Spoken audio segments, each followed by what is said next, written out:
Iya pengrawit kondang lho Kang Yanico.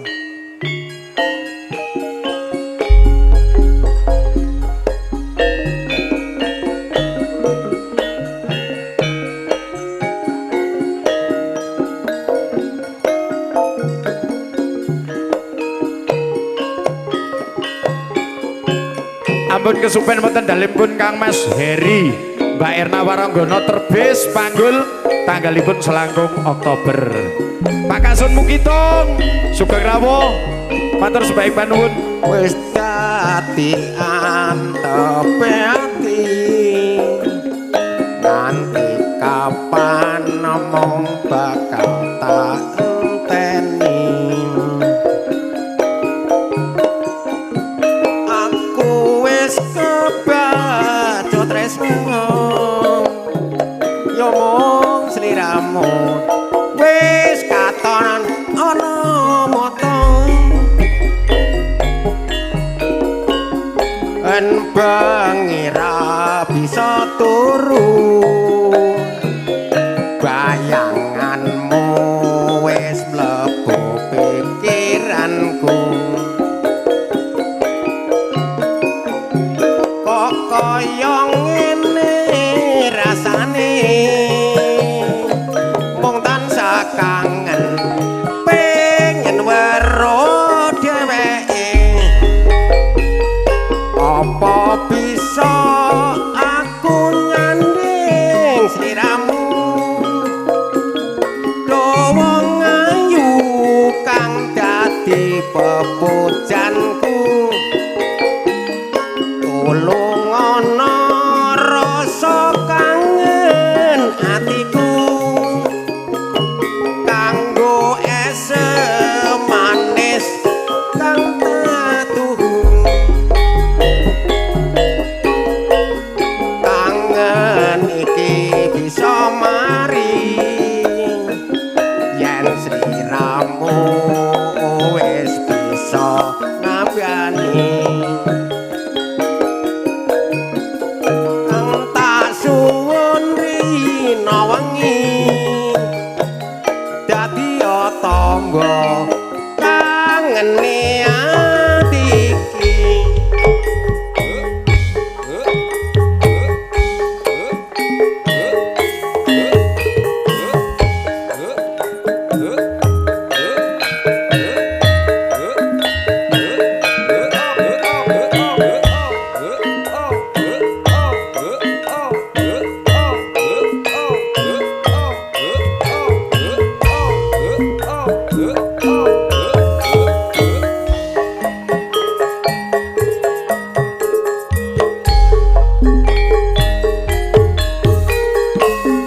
wis dadi antepe ati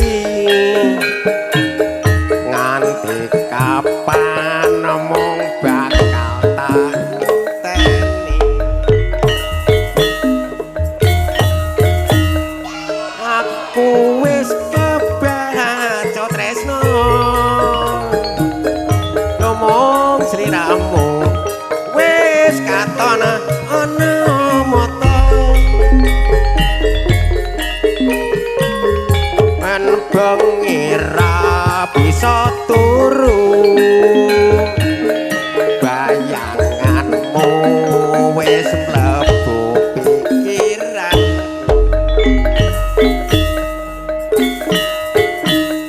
kok kaya ngene rasane mung tansah kangen pengen weruh dheweke apa bisa aku nyanding sliramu wong ayu kang dadi pepujanku tulung ana rasa kangen atiku kanggo ese manis kang tetuhu kangen iki bisa mari yen sliramu wis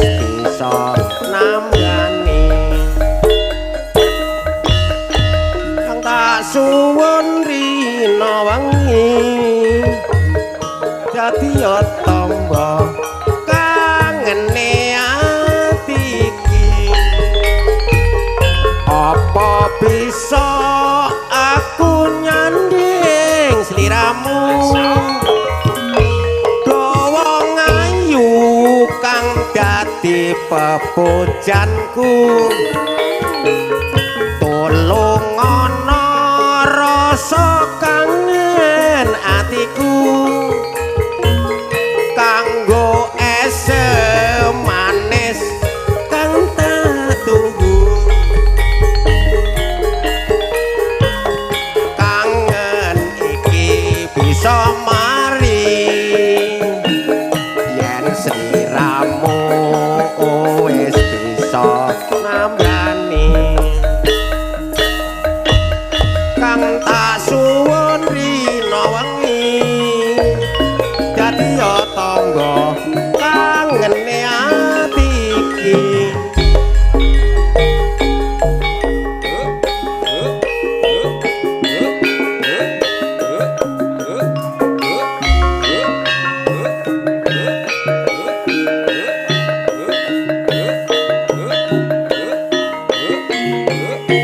Mas Gale so Kang Mas Lulut iki piye to Ki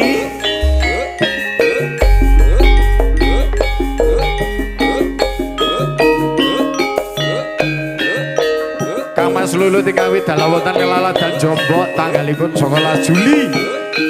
warsa kalenggahan punika oi so oh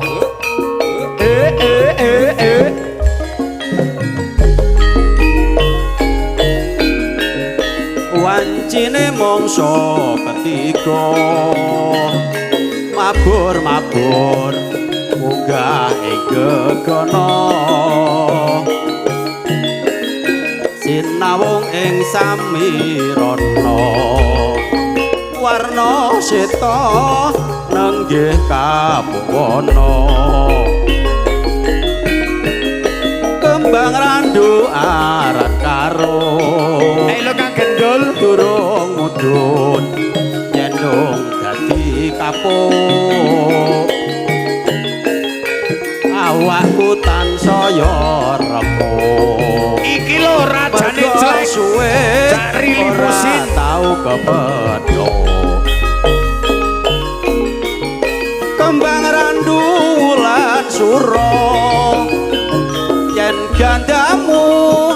tansaya tembaka kembang randu wulan sapan yen gandamu numpindo sekap kapukku enggal muduna tak enteni oh iya asmara kembang randu saumpama nandang bronto yen kemarut tresna kembang randu wulan suro yen tresnaku tansaya krembaka kembang randu wulan sapar yen gandamu arum pindho sekar abuku enggal muduna tak enteni ning lawang asmara kembang randu saumpama nandang bronto yen kemaruk tresna juragane wedhus sing duwe tanggal 17 Maret 2026 yuk Dek Ayu Rene Onduk nyanyi Sito ae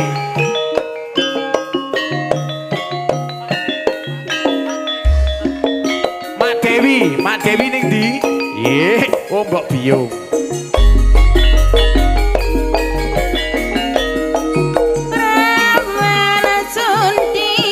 Kang Mas Godek Mar Godek yo Lan Sunti Katang pundi kang disuwun panci kinangan surah kuning tititani berasa alus kuning gagas payungane gayu lintang mencarang padang atinya tinya ning paran-paran akeh hari lan akeh jeglongan dek semono lare anyon kang demen biduan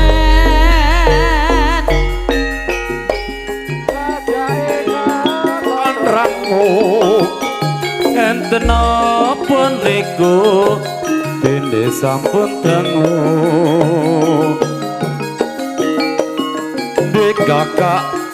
ngaten sakniki njur benten apa pancen sampun bosen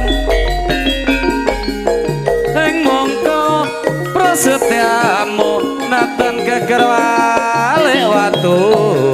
mboten badhe lintu nanging kok ngene kaduwung burine apa ya aku jodone bebasan saumpama kaya ngenteni kumandange sela langking dadine rontang-ranting kaya dijerjo ing wekasan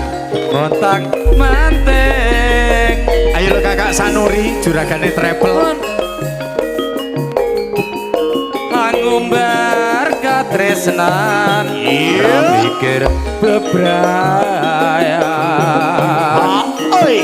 balik aku wis kadung kasurung hatiku mung tan carangu bersama kasonya Indonesia sing Karmani Blue matur suwun sapa bisa aranana sing iki yo jenenge apa aduh penak rasane legi guri hidup lan apa abang warnane saka pohon asale ora urung wong sombong mung blenggang-blenggang sing duwe tanggal 19 Juli ki lho dengaren panjenenganipun Kang Mas Lulut Pidal wonten ing Laladan Jombok Bule dengaren kentong mengurang rusuh to ora aku wedi karo kasun Karmaninya Indonesia Mas Lulut monggo Mas Lulut ayo ya kasunnya Indonesia ya bersama Mas Lulut ya Riwananda sejuta cinta salumae jagat iki mung sira sing tak tresnani nganti sabedaing bumi sira tetep tau mati Jawa Timur tau bengi Jawa Tengah taparane Jawa Barat ora keri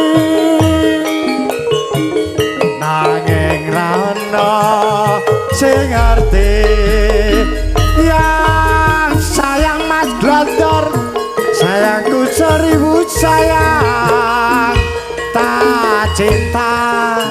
cintaku sejuta cinta. Rindu, rinduku 100 rindu. Cahayu, so kapan bisa ketemu? Cahayu boy gal bali,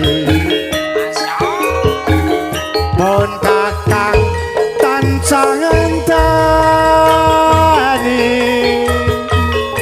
Cinta, cinta, aku cinta. Cintaku sejuta cinta. Mas Glondor, Matur sebaik manuwun katur kunjuk panjenenganipun Kang Mas Lulut ingkang kagungan tanggal 19 Juli nggih.